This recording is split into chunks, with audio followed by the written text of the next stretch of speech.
tento ver esse problema numa dimensão maior, né?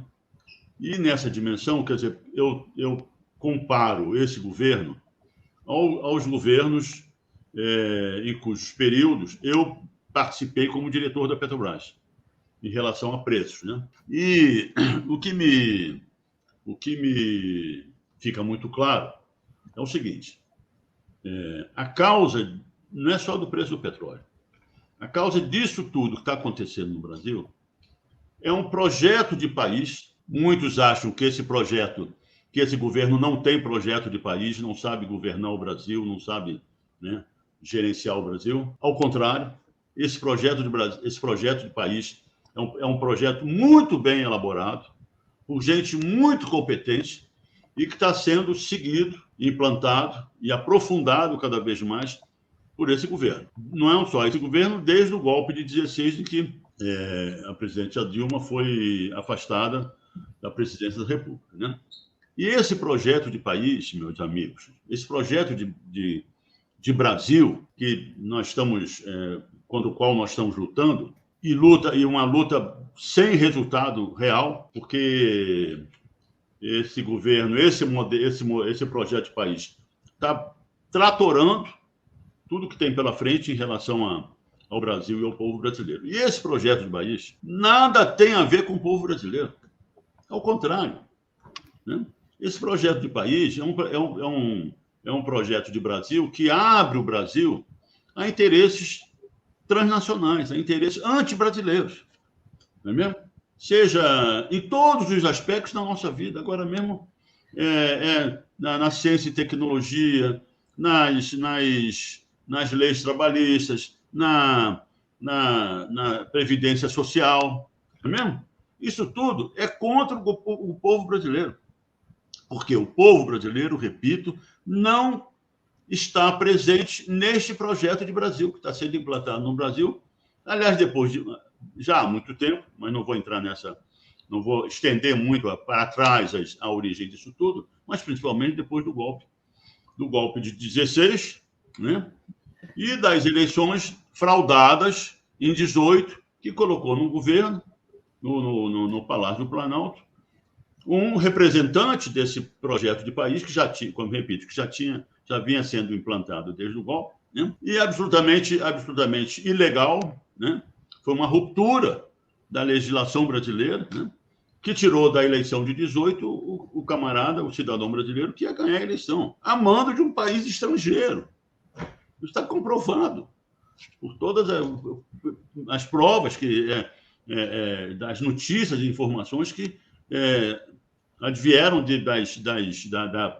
do vazamento de informações, de conversas, essa coisa toda. O pessoal ia aos Estados Unidos, ao Departamento de Estado, receber ordens. Assumindo esse governo em 2019, esse processo foi aprofundado e acelerado, né? E qual é, no campo do petróleo, qual é esse projeto?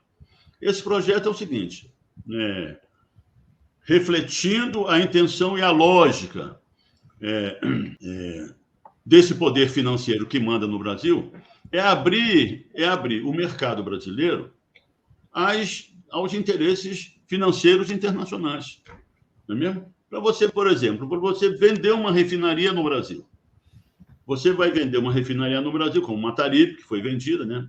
Lá a Sabá de Natal também. Por que um fundo financeiro? Porque a economia no setor produtivo já é subalterna aos interesses financeiros, né? E os interesses financeiros, só para abrir um parênteses, os interesses financeiros têm como objetivo, na sua lógica essencial, o lucro máximo no menor tempo, no menor risco. E em todo mundo. Então, uma empresa vai comprar a refinaria de Mataripe. Como é que um fundo financeiro internacional, como é que ele avalia esse investimento na refinaria de Mataripe? Ora, ele não pode vir para um país para refinar um petróleo que tem um preço interno controlado pelo governo, por uma política pública de governo, como tínhamos nos governos de 2003 a 2016. Então, isso é um risco para eles. Então, o Fundo Financeiro de Investimento não quer correr risco. Muito bem, mas aí ele compra a refinaria de Mataripe, né? Mas o preço interno, que para quem a refinaria de Mataripe vai vender seus produtos, né, ele vai depender do preço internacional do petróleo. Mas não é só do preço internacional do petróleo, é do preço internacional e de importação do petróleo. Por que tem que ser assim? Porque senão ele vai dizer, não, se for o preço do petróleo internacional, né, eu não vou concorrer com a Petrobras, com o fundo financeiro que é o dono da Petrobras. Por quê? Porque eles produzem no Brasil. Eles não têm o custo de importação. Então, eles têm condições de anular a competitividade e a competição, né, nos produtos, nos meus produtos. Para eu comprar a refinaria de Mataripe, eu preciso que o preço no Brasil reflita também os custos de importação. Para eu ter ampla liberdade de buscar mercado, né, e me estabelecer no Brasil, para ganhar tanto quanto eu ganho em outros investimentos mundo afora. Não é mesmo? Então, o preço do petróleo ao consumidor brasileiro é subordinado a esse modelo de Brasil que é contra o povo brasileiro. Não é mesmo? Nós estamos pagando hoje o preço da Espanha, como o professor Rodrigo Leão falou. Só que tem o seguinte, nós estamos exportando 1,5 milhão de barris por dia. Então, quer dizer, por que estamos exportando 1,5 milhão de barris por dia? Porque a Petrobras é gerida por um fundo financeiro chamado BlackRock, não é mesmo? Com sede nos Estados Unidos, né? E esse pessoal não quer saber de investimentos que não deem o lucro máximo, como eu disse, o lucro máximo no tempo menor e com risco mínimo. E na Petrobras, o que é que representa isso? Representa os campos do pré-sal e as refinarias de Rio e São Paulo. Está entendendo? Por quê? Porque nós estamos produzindo, nós somos autossuficientes em petróleo, estamos produzindo o petróleo do pré-sal no máximo $20 o barril, contando preço de produção e preço e custo financeiro, né, a $20 o barril. E as refinarias do eixo Rio-São Paulo são as refinarias que não precisam se esforçar muito para conquistar o mercado. Eles são monopolistas em cerca de 35% a 40% do mercado consumidor brasileiro, que está nesse sudeste brasileiro. Então, esse é o melhor negócio do mundo. Você produz um petróleo a $20 o barril, vende a ele, hoje está $80 o barril, está entendendo? Tem o lucro máximo, não investe nada, investimento é zero, né? Remete o lucro para os 70% de acionistas privados, né, dos quais 30%, 40% são americanos, estão na Bolsa de Nova York, e ganha o máximo possível. E o restante? E a BR? Não quero saber da BR. Vou me preocupar em distribuir petróleo derivado no Brasil? Para que isso? Então, inclusive com trabalhadores, com a relação capital-trabalho, né, sendo obrigado a botar petróleo, gasolina lá em Benjamin Constant, lá no Alto Solimões, na fronteira com a Colômbia. Não tem nada a ver com isso. Não tem nada a ver com o consumidor brasileiro lá em Benjamin Constant, que se dane, que ele que vai pagar o preço que o petróleo, o combustível chegar lá. Os caminhoneiros, não tem nada a ver com os caminhoneiros brasileiros. Tem a ver com o meu lucro máximo no menor prazo possível, sem risco, né? Esse é o modelo do Brasil que nós estamos aplicando no Brasil. Entendeu? É simples assim. Então, é o seguinte, Rio Grande do Norte, fecha o Rio Grande do Norte, imagina. O que eu vou ter o Rio Grande do Norte? Eu vou despender algum tipo de esforço, seja lá qual for, com o Rio Grande do Norte, com a Bahia, com Sergipe e Alagoas, com os campos da Bacia de Campos, os grandes campos da Bacia de Campos, ainda produtores. Eu vou ser obrigado a investir. Os campos da Bacia de Campos são campos do pós-sal, a maioria deles, a quase totalidade deles, que exigem investimento para manter a produção. Eu não vou querer fazer isso. Por que eu vou investir? Eu vendo eles todos e pego o lucro, o dinheiro da venda e passo para os meus acionistas. Antecipo, inclusive, dividendos, né? Então, esse é um modelo. Não há outro, basicamente, não há outra explicação. Está entendendo? Então, vamos comparar com o que acontecia antes, com a Petrobras. Só para terminar, a Petrobras, então, não é mais uma empresa estatal. A Petrobras é um fundo de investimento estrangeiro. O professor Roberto Moraes Peçanha, nesse livro, A Indústria dos Fundos, né, A Indústria dos Fundos Financeiros, conta isso muito bem. E esses fundos, eles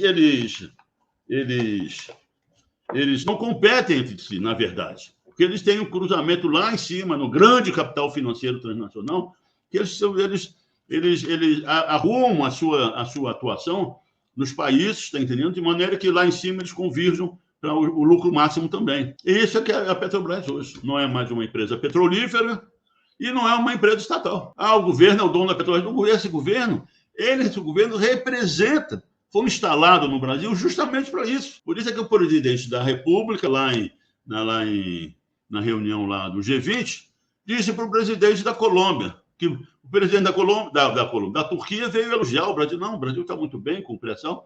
Ele disse, não, mas nós temos um problema. O nosso problema é a Petrobras. Foi isso que esse cara falou, companheiro. Por quê? É a Petrobras mesmo. E vão privatizar a empresa, né? Isso aí está nesse caminho, né? Então é isso. Esse é o problema. Essa é a causa fundamental dos preços do petróleo. Do povo brasileiro está pagando R$130 por um botijão de gás. Essa é a causa real, porque do povo, do trabalhador brasileiro, ter sido reescravizado em relação aos seus direitos trabalhistas. Essa é a causa central e primordial da Previdência Social brasileira ter ido para o espaço. É isso aí. Não há outra, na minha visão, na minha modesta visão, não é outra. Então, nós temos que mudar. E tem o seguinte, meus amigos, só para terminar, desculpa. Tem o seguinte, meus amigos, nós não vimos nada.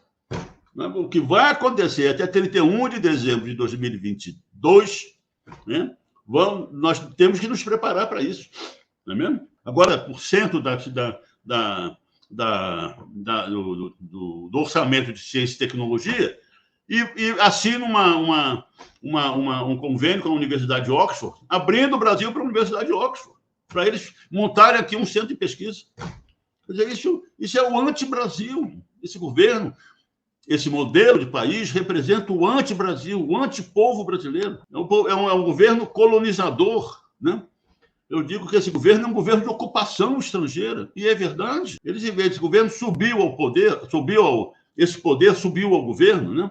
É por vias ilegais, entendeu? Eles deram um golpe de Estado com base no lawfare, né? Como nós sabemos. Então, essa é a nossa realidade. Então, para terminar, e depois a gente vai discutir... Só para terminar, sabe, Rodrigo? Eu quero dizer a você o seguinte: nós tínhamos uma política de preços, sim, nos governos entre 2013 e 2016. E essa política, porque é o seguinte: a Petrobras foi reconstruída a partir do governo de desagregador do Fernando Henrique Cardoso. A Petrobras foi reconstruída como sistema integrado de produção de energia. Era uma empresa integrada de energia, de produção de petróleo e gás natural, distribuição, refino, distribuição de gás, né? Distribuição de combustíveis, não é mesmo, por todo o Brasil, biocombustíveis, né? Fertilizantes decorrentes do petróleo, do petróleo, né? E geração elétrica com gás natural, né? Esse era um modelo integrado que o professor Rodrigo citou, a ciclicidade, né, do modelo que hoje impera no Brasil. Esse era um modelo anticíclico. Quer dizer, quando um elo dava prejuízo, esse prejuízo era compensado pelos lucros de outro elo. Então, o sistema era absolutamente bem gerido, do ponto de vista sistêmico, tendo uma condição principal: o menor preço ao consumidor brasileiro, né? E também para gerar recursos para investimento, né? Então, isso foi que foi absolutamente destruído. Absolutamente, isso desmoronou. Entendeu? E nós estamos vendo a empresa nessa situação que nos encontramos hoje. E o povo brasileiro que se dane. Eles não querem nem saber disso. Eles não estão entendendo. Muito bem. Então, era isso só para dizer que havia, sim, uma política de preços, está entendendo? A Petrobras não tinha autonomia, como não deve ter. A empresa estatal é para cumprir políticas de Estado.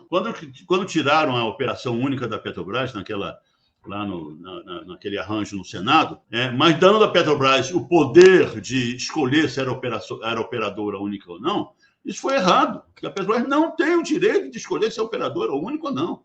A Operação Única era uma política de Estado brasileiro, e a Petrobras, como empresa estatal, tem que cumprir a política de Estado, como agora cumpre. Agora a Petrobras está cumprindo uma política de Estado brasileiro. O Estado detido por esse poder anti-brasileiro que está aí a gerir o Brasil desde o golpe de 16. Então era isso. Depois a gente vai conversar como é que a gente vai poder sair dessa, né?